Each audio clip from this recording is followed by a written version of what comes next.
Hola amigos de Perú 21, ¿cómo están? Mi nombre es Álvaro Reyes, bienvenidos a La Voz del 21 y a esta entrevista dominical en la que tendremos al exministro de Educación Juan Cadillo, ¿no? Vamos a hablar con él respecto a las clases escolares, al sector de educación, cómo dejó este rubro tan importante para el país el gobierno de Pedro Castillo y qué retos tiene la presente gestión de Dina Boluarte justamente para mejorar, para bueno, tener un mejor servicio, ¿no?, educativo hacia el país. Ya tenemos en contacto al exministro Cadillo. ¿Cómo está, doctor Cadillo? Hola, ¿cómo estás, Álvaro? Gracias por la invitación. Bien, no, a usted muchas gracias por su tiempo. Bien, quería empezar preguntándole, usted que ha sido ministro durante el gobierno de Pedro Castillo, ¿cómo ve que está empezando este sector en el año 2023? ¿Estamos mejor? ¿Estamos peor? ¿Qué es lo que nos falta? ¿Qué retos tiene el presente gobierno, ¿no?, con respecto a lo que fue el año 2022? Bueno, nosotros tenemos que tener en cuenta que la gran dificultad de la pandemia nos trajo enormes problemas. Teníamos una brecha de infraestructura de un poco más de 108.000 o 110.000 millones de soles, que luego hemos visto que se ha ampliado por los nuevos estudios a casi como 40.000 millones más de soles. Entonces, en realidad, esto es un problema latente. El otro elemento o componente es la parte pedagógica. Y ahí también, pues tenemos que ir viendo que la pandemia nos dejó justamente una reducción en el nivel de los aprendizajes de los estudiantes. En ese sentido, pues este 2023 lo iniciamos con varias debilidades. En ese sentido, porque tenemos que seguir avanzando en la recuperación de los aprendizajes. En el 2022, en realidad no hubo un norte. Yo siento que no hubo un norte de parte de la gestión, es decir, no tuvieron la capacidad de indicar cuál era la visión que se quería implantar a un corto plazo y a un mediano plazo. Una enorme debilidad es esa, es el factor comunicativo, pero a la vez también debemos reconocer que en aspectos pues orientados más de repente a los derechos que tienen los docentes con respecto al nombramiento, se trató de avanzar. Bueno, estábamos en un proceso de nombramiento, pero esto de la filtración de las pruebas y otros factores que han hecho que este proceso de nombramiento pues cada vez se vea un poco más lejano, ¿no? Ujú. Ha mencionado usted dos cosas importantes, ¿no? Primero, que no hubo un norte en el año 2022 en el sector, pero lo que me parece más preocupante es que usted menciona que justamente por la pandemia ha habido un descenso en el lado de aprendizaje por parte de los alumnos, los de los escolares. Quería saber cómo se mide eso, cómo uno puede ver que se ha mellado justamente el aprendizaje educativo más allá de lo evidente, ¿no? Que habían clases vía virtual, pero la gente no tenía, las familias no tienen acceso a Internet, y más todavía en el interior del país donde el Internet es tan lento o nulo.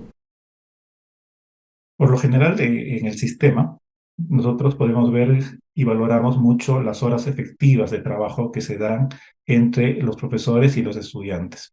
Entonces, este número de horas efectivas se redujo drásticamente por motivo de la pandemia.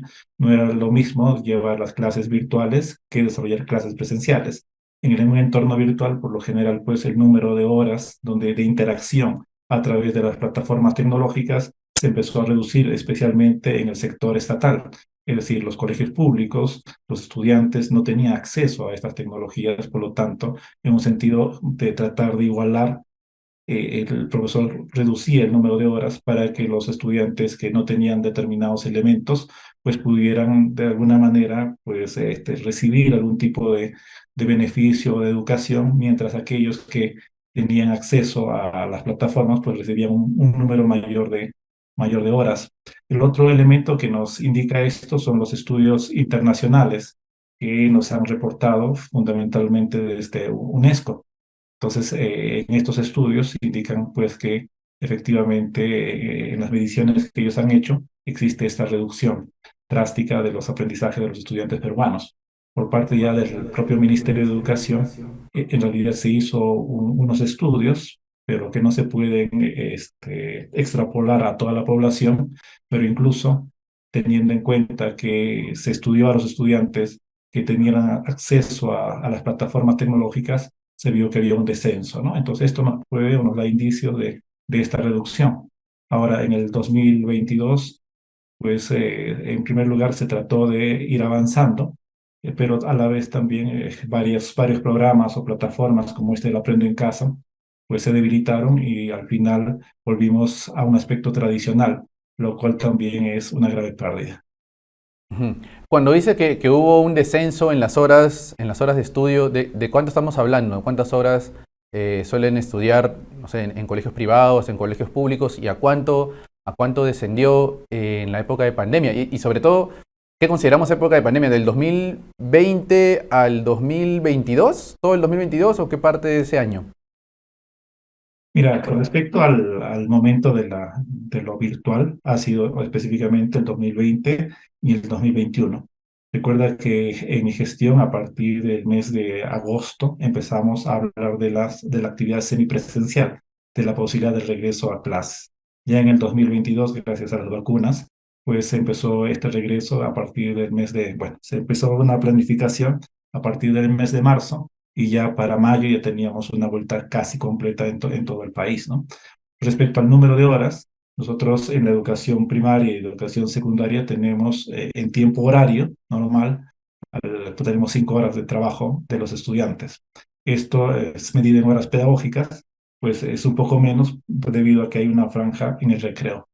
Y cuando hacemos la comparación de, por ejemplo, el 2020, cuando se empezó a dictar y se empezó a implementar la plataforma del Aprende en Casa, pues se dio por televisión, cada grado tenía una franja de aproximadamente media hora para el trabajo, o mediante ya en el 2021, mediante otro tipo de plataformas, se fue ampliando este horario, ¿no? Entonces no tenemos un horario general que podamos decir que los estudiantes llevaban 2 horas o 3 horas, ¿no? Esto ha dependido mucho de la accesibilidad de los medios tecnológicos con que contaban los estudiantes.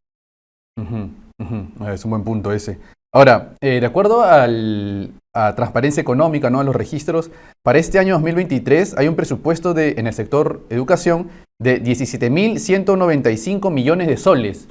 ¿Qué nos puede decir al respecto? Es un presupuesto robusto, suficiente, comparado a otros años? ¿Es un presupuesto que le puede servir al Ministerio de Educación para recuperarse? Comentando lo que usted ha dicho, ¿no? Considerando esto. Mira, con respecto al presupuesto, hay una especie de confusión, ¿no? Porque hay un presupuesto general en la genérica educativa, ¿no? En la genérica educativa incluso es mucho mayor el monto, porque también considera aspectos como el IPD, por ejemplo, y otros aspectos que están imbuidos dentro de la genérica en educación. Por lo general, de los presupuestos, por lo menos en donde yo gestioné, eran aproximadamente de 25.000 millones de soles. Entonces, cuando tú me hablas de 17.000 millones, creo que hay una confusión porque lo que se ha hablado últimamente es que se va a destinar mayor presupuesto para la infraestructura educativa. Entonces, si nosotros tenemos en cuenta lo que el año pasado se tenía de 5.000 millones de soles aproximadamente para que se tenía que invertir en infraestructura educativa, tengo entendido, entonces no se ha logrado ejecutar todo esto, ¿no? Entonces, al tener mayor cantidad de dinero, puede ser que también suframos los mismos problemas de ejecución. Ese es uno de las tareas pendientes en el sector educativo, es decir, nos dan una mayor cantidad cada año o asignación presupuestal, pero el sector en general, desde el Ministerio de Educación, los gobiernos regionales, las unidades de gestión educativa local, por lo general no logran, pues, desembolsar o ejecutar todo el presupuesto, ¿no? Entonces estamos en un margen de 70-80% de manera general y por lo tanto hay mucho dinero que regresa a las arcas nacionales. Ujú, ujú. Claro, lo que usted menciona también es cierto. De hecho, acá hay un presupuesto que está destinado para proyectos de inversión, ¿no? Del Minuto, y acá se habla de más de 3.000 millones de soles. ¿En qué esos proyectos de inversión que se refiere acá en el portal de Transparencia Económica, a qué se refiere? ¿Solamente a colegios, infraestructura de centros educativos o a qué otras cosas más? ¿Y a qué debería apuntar en todo caso el gobierno, ¿no? Para mejorar? Bueno, desconozco en este año la estructura del presupuesto, pero por lo general tiende a cubrirse mucho el aspecto de la infraestructura escolar. Ahí tenemos un proyecto que venimos desarrollando ya desde varios años, es las escuelas bicentenarias. Las escuelas bicentenarias son un proyecto que busca tener escuelas con el mejor equipamiento, con una buena infraestructura, en un tiempo prudencial de ejecución que se desarrolla en un convenio país a país. Entonces, ahí o tuvimos un fuerte retraso, yo no sé por qué hasta ahora, pero la idea era que este método o forma de trabajo nos iba a permitir ya tener para este año inaugurados las instituciones educativas, ¿no? Entonces, en realidad hay mucha cuestión burocrática que lamentablemente no nos hace avanzar en este tema. Lo otro que tenemos que tener en cuenta no es solo tener el presupuesto, es decir, podemos tener el presupuesto, pero a la hora que uno ve las intervenciones, pues estas lamentablemente tienden a demorarse. En primer lugar, puede ser porque los contratos no se firman a tiempo o los presupuestos llegan por lo general muy tarde y ya el proyecto está desfasado con respecto al presupuesto que se tenía que ejecutar un año antes. Entonces se tiene que actualizar los costos de ese proyecto y esto hace que lamentablemente ese presupuesto no se ejecute ese año, sino que vuelva al erario nacional. Entonces, tenemos un grave problema en la gestión de los presupuestos destinados para la infraestructura escolar. Es obvio que también podría tener ese presupuesto pues para las intervenciones en material didáctico o otro tipo de material que se destina a las escuelas. Otra cosa que usted mencionó es que en el año 2022 el gobierno, en ese momento era el gobierno de Pedro Castillo, y específicamente en el sector de educación no hubo un norte. ¿A qué se refiere con eso? No había claridad en cuanto a la ejecución. El actual ministro de Educación, Óscar Becerra, hace muy duras críticas justamente a la gestión anterior. Él menciona que ni siquiera se pudo entregar colegios para los alumnos, ¿no? Que ya el 13 de marzo están empezando clases. A ver si nos puede explicar al respecto, por favor. Mira, con respecto cuando hablamos de no tener un norte, es obvio que en el Ministerio de Educación tienen un plan de trabajo. ¿Ya? Pero el gran inconveniente de las gestiones, igual que esta gestión, es no definir cuáles van a ser los objetivos a mediano y corto plazo. Entonces, al no definirse este conjunto de objetivos, pues es obvio que todo el aparato que se configura en torno a la educación no puede apoyar. Y ahí es obvio que el anterior ministro, lamentablemente, pues se dedicó un poco a las actividades más orientadas a poder apoyar de repente a los sindicatos o actividades más proselitistas y no se fijó, por ejemplo, los elementos claves qué calidad educativa requerimos, ¿no? O sea, nosotros tenemos que definir qué tipo de calidad educativa requerimos y estos niveles hasta dónde tenemos que llevar la educación inicial, hasta dónde tenemos que llevar la educación primaria, la secundaria y la superior. Entonces, cuando uno va estableciendo esos objetivos en el tiempo, entonces tiene indicadores de medición del impacto que está logrando la gestión. Entonces, cuando no logramos implementar estos objetivos o cuando no logramos visibilizar estos objetivos y menos sus indicadores, entonces tenemos un grave inconveniente de que no sabemos si estamos avanzando o si estamos retrocediendo.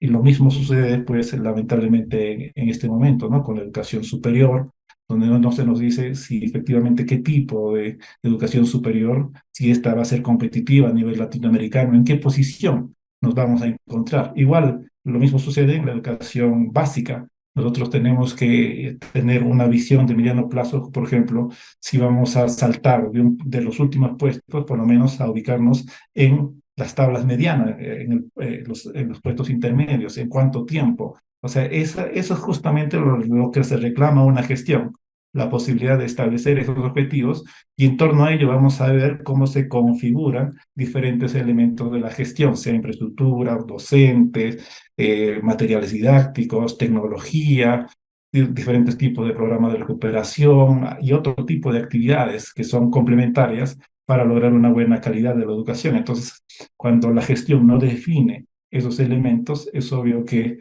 las personas no se comprometen, no podemos pedir rendición de cuentas a la autoridad en torno a su gestión.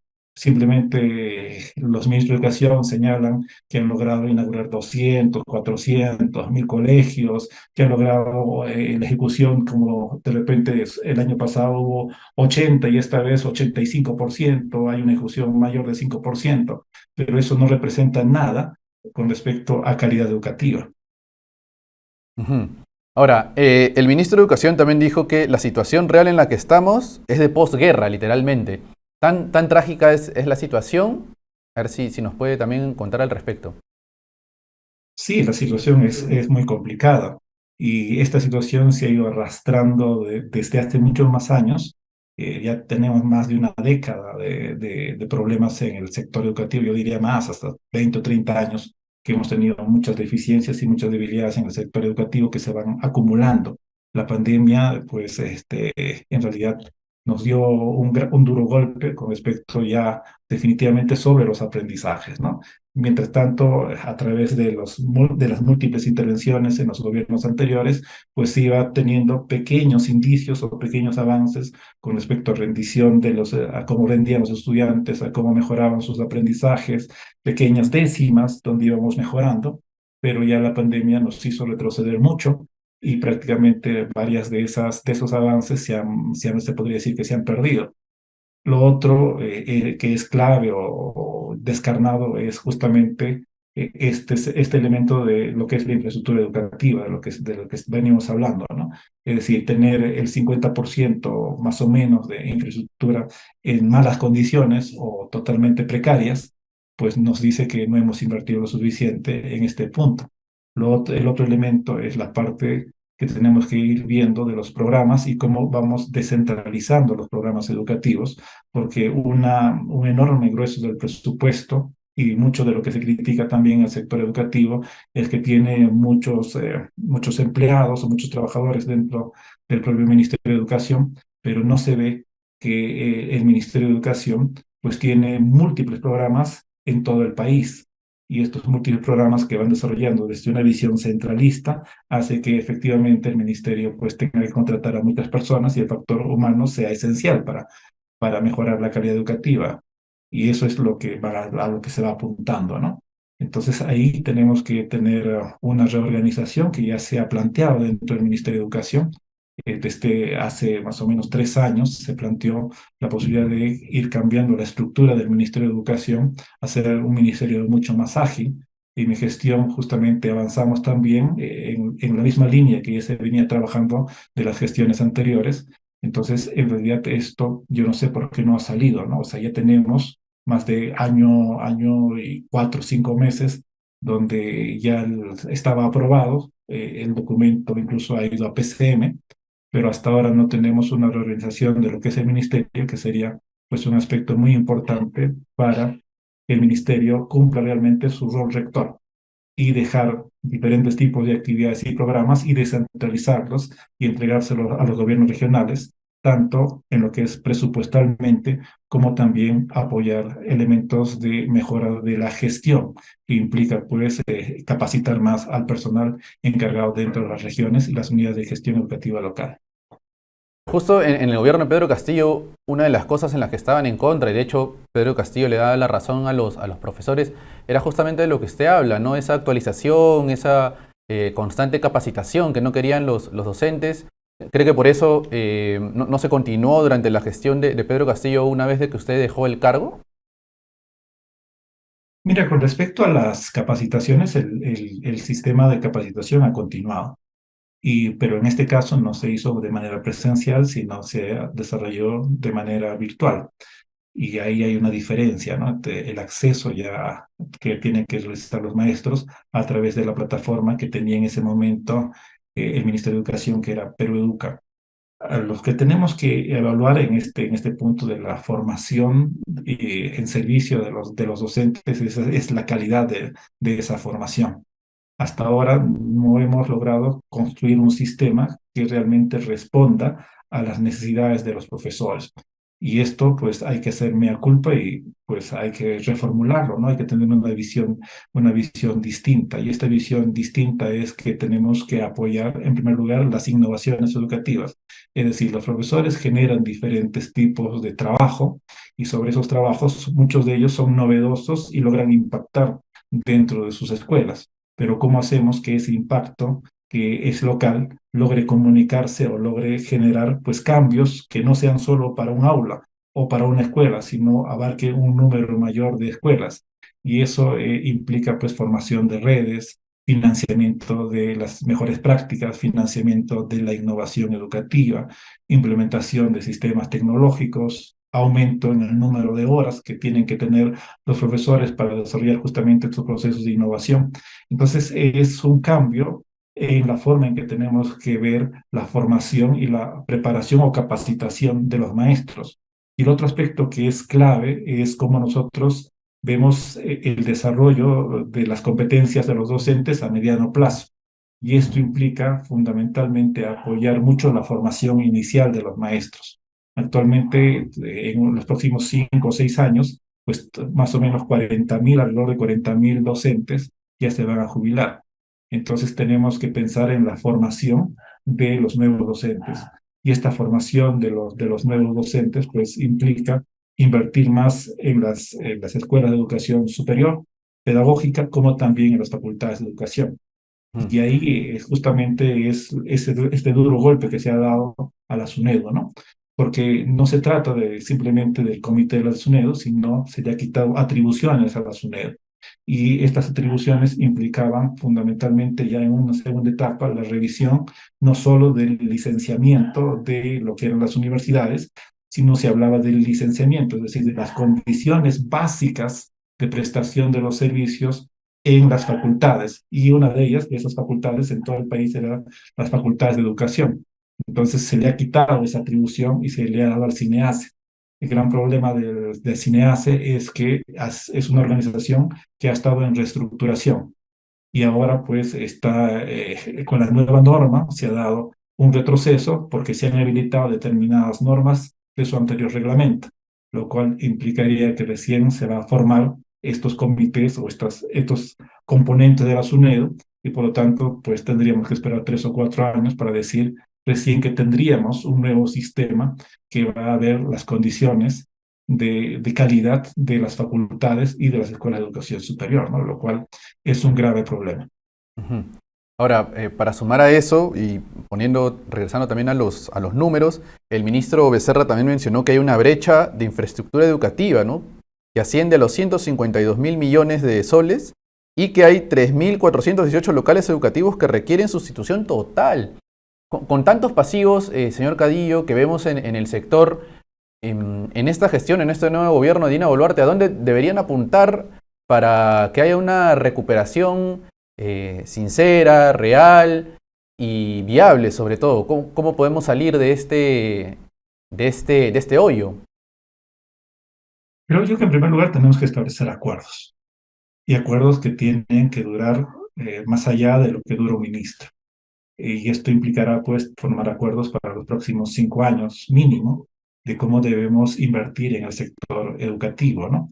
En el caso mío hablamos de la emergencia educativa, ¿no? Y esa emergencia implicó que elaboramos dentro del ministerio, pues, un plan que tendría que tener que tenía un conjunto de objetivos que estaban orientados a cumplir una serie de metas. Lamentablemente ese plan no se tomó, se dijo que era un plan burocrático, que prácticamente no hacía ningún tipo de desarrollo. Al final no hubo una rendición de cuentas. Lo que sí tendríamos que hacer en este caso es llegar a ese acuerdo, poner un marco general o una ley de emergencia educativa que permita pues que no solo el Ministerio de Educación destine su presupuesto, sino que todos los ministerios permitan o ayuden de diferente forma a ir paliando o superando diferentes elementos dentro del sector educativo, como cuáles, por ejemplo. En primer lugar, el de infraestructura educativa, es decir, el presupuesto de infraestructura que tiene el ministerio no es suficiente. Por lo tanto, tenemos que recurrir al Ministerio de Vivienda. Con respecto a la habilitación de los servicios de Internet, y de infraestructura para las telecomunicaciones dentro de las escuelas. Entonces ahí no es solo el presupuesto del Ministerio de Educación, sino es el presupuesto del Ministerio de Transportes. Entonces, de esa manera, realmente es que podemos trabajar de manera articulada. El sector o del Ministerio de Educación, no la acción para solucionar el problema educativo no es suficiente. Requerimos de la participación de todos los ministerios, pero también en los niveles inferiores.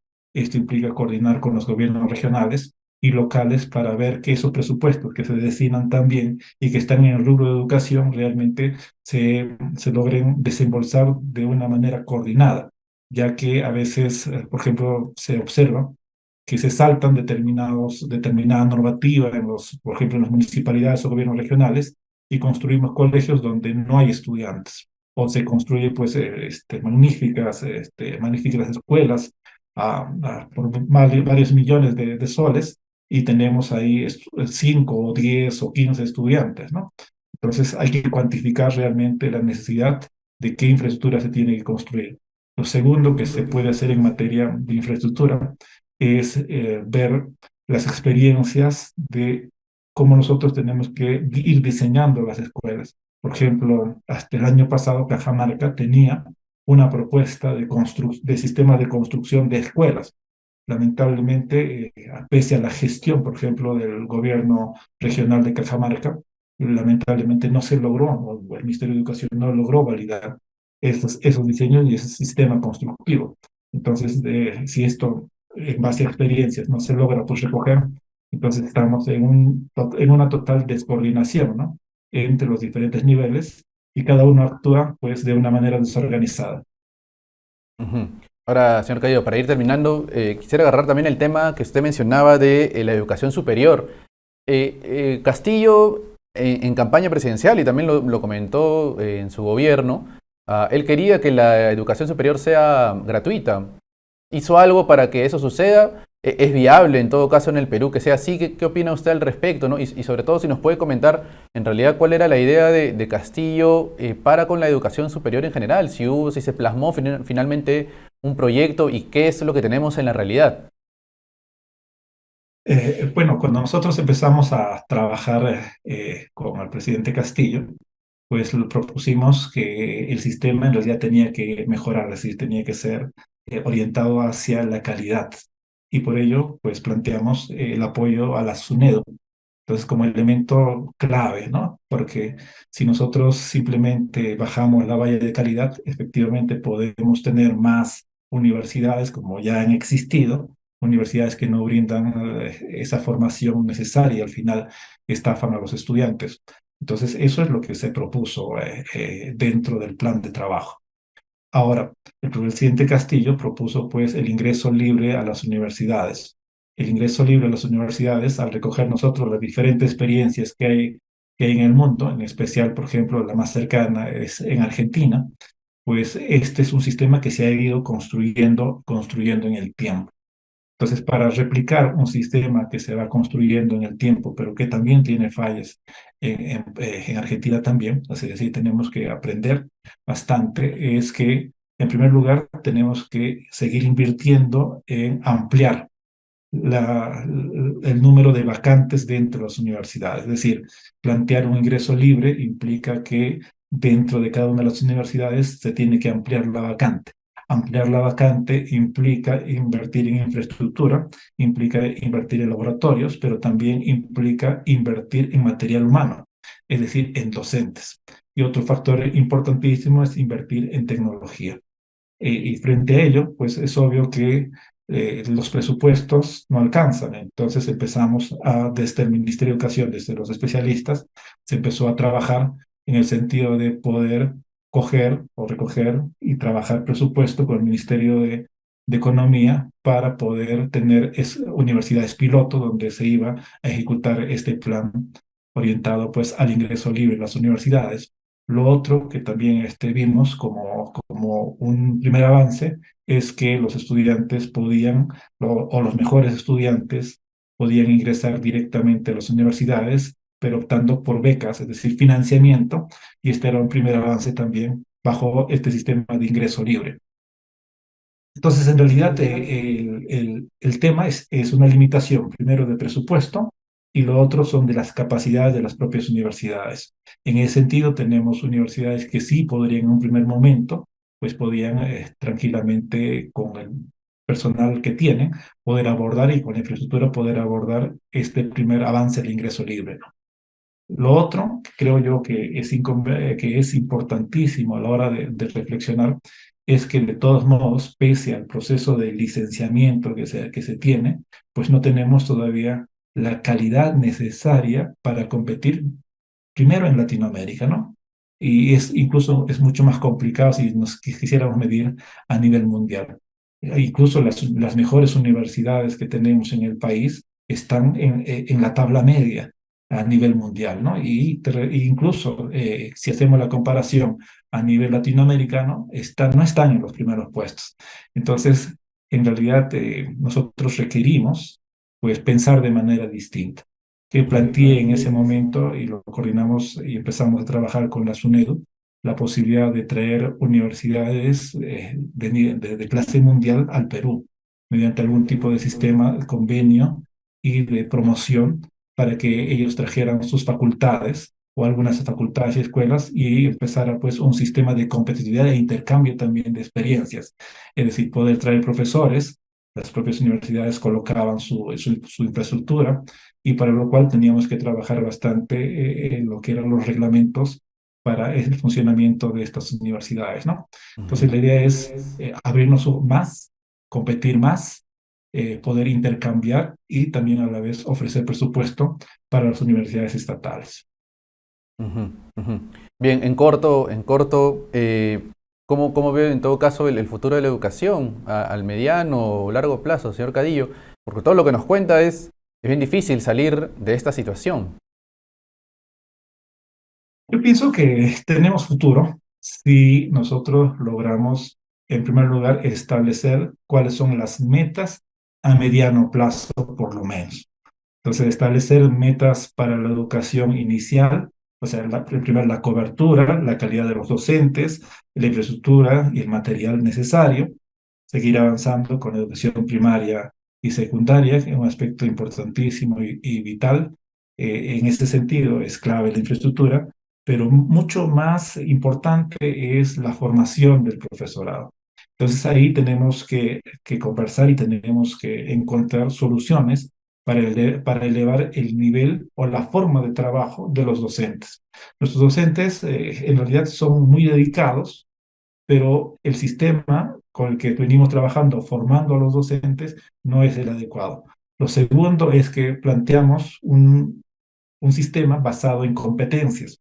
Entonces, este sistema basado en competencias implica que la infraestructura sea distinta, sea mucho más amplia, que cuente con laboratorios, que cuente con tecnología, que cuente con espacios de formación, con espacios para compartir ideas entre los maestros. Entonces, en realidad es cambiar mucho la forma de la gestión de las escuelas, que sí se puede hacer. Pero para ello nosotros necesitamos pues que el trabajo que vayamos a desarrollar no termine cuando sale un ministro, ¿no? Sino que las ideas que se planteen pues duren en el tiempo por lo menos los 5 o por lo menos unos 8 años sería lo ideal para poder establecer una política de mediano plazo que nos permita establecer las bases de una educación de calidad. Si es que simplemente ahora el ministro plantea un conjunto de cosas o de estrategias, puede ser que pues, bueno, su gestión termine de acá a medio año, un año o año y medio, que no va a ser suficiente para pues, obtener las bases o sentar las bases para una educación de calidad, ¿no? Que Ujú. deseamos. Bien, señor Cadillo, también hemos conocido de una huelga que ha convocado la FENATEP, que es este sindicato muy vinculado justamente a Pedro Castillo, ¿no? Sindicato de profesores, de trabajadores de educación, y es una huelga en la que los puntos de demanda no tienen nada que ver con el sector de educación, ¿no? Piden una asamblea constituyente, que se cierre el Congreso y también la salida de Dina Boluarte. Y claro, y la protesta juntamente va para que se suspenda o no se realicen las clases, no se reinicien las clases del año escolar este 13 de marzo, ¿no? ¿Qué tiene que decir al respecto para empezar? En primer lugar, nosotros tenemos que tener en cuenta para qué está el sistema educativo, ¿no? El sistema educativo tiene como base fundamental los aprendizajes de los estudiantes y el centro está en el estudiante. Y para ello, pues todos los que trabajamos en educación tenemos que poner el hombro. En ese sentido, al tener pues múltiples debilidades arrastradas en el tiempo y en especial en los aprendizajes de los estudiantes, mal haríamos en este momento en hablar de una huelga, ¿no? Ahora de que hay legítimas protestas para que se vaya un gobierno, es obvio que cualquiera lo puede fundamentar y dar, ¿no? Y como sindicato, el FENATEP tiene derecho a esto, pero yo creo que tendría que encontrar otro tipo de mecanismos para lanzar o dar su voz de protesta contra el actual régimen, ¿no? Y no afectar el derecho fundamental de los aprendizajes a los estudiantes. El ministro de Educación, Óscar Becerra, también ya se ha pronunciado al respecto y ha dicho que no se le va a pagar a los profesores que participen de estas huelgas porque no hay una demanda justamente con respecto al sector, ¿no? Y que ya anteriormente se ha atendido, por ejemplo, ¿no? el incremento del salario mínimo vital. Entonces, ¿cree que es una buena medida en todo caso para mitigar los daños que justamente se puedan hacer a los estudiantes, que son los más perjudicados con esto? Sí, justamente, ¿no? El tema clave es cómo no afectamos en los aprendizajes o la educación de nuestros estudiantes. Entonces, habría que pedirle al FENATEP buscar otros mecanismos para protestar y no necesariamente este que es la huelga. Señor Cadillo, este es un sindicato vinculado a Pedro Castillo. ¿Por qué apuntarían a hacer esto? ¿Cree que más bien Pedro Castillo está detrás? ¿Cree en todo caso que él como profesor en algún momento se preocupó por el sector de educación? Cuando fue presidente, ¿no? Bueno, desconozco realmente si el expresidente Castillo esté inmiscuido en este reclamo que hace la FENATEP. Sabemos muy bien que existe pues en este momento una polarización política muy grande en nuestro país, pero como decimos, los que estamos en educación, el tema es cómo nosotros pues logramos que nuestros estudiantes realmente aprendan para que puedan desempeñarse adecuadamente dentro de la sociedad. Y en este punto las clases son fundamentales. La interacción que se tiene que dar entre el maestro y el estudiante es vital. Y entonces, en ese sentido, yo haría la invocación a FENATEL, ¿no? O de que pueda, pues, cambiar sus estrategias y no vaya a la huelga. Ujú. Bien, bien, señor Cadillo. Le agradecemos nuevamente por esa entrevista y por su tiempo. A ustedes. Ujú. Bien amigos, ahí teníamos al ex ministro de Educación Juan Cadillo. No se olviden de vernos justamente por este canal de televisión, comprar la edición impresa de Perú 21 y por supuesto desde la página web. Conmigo hasta una próxima oportunidad.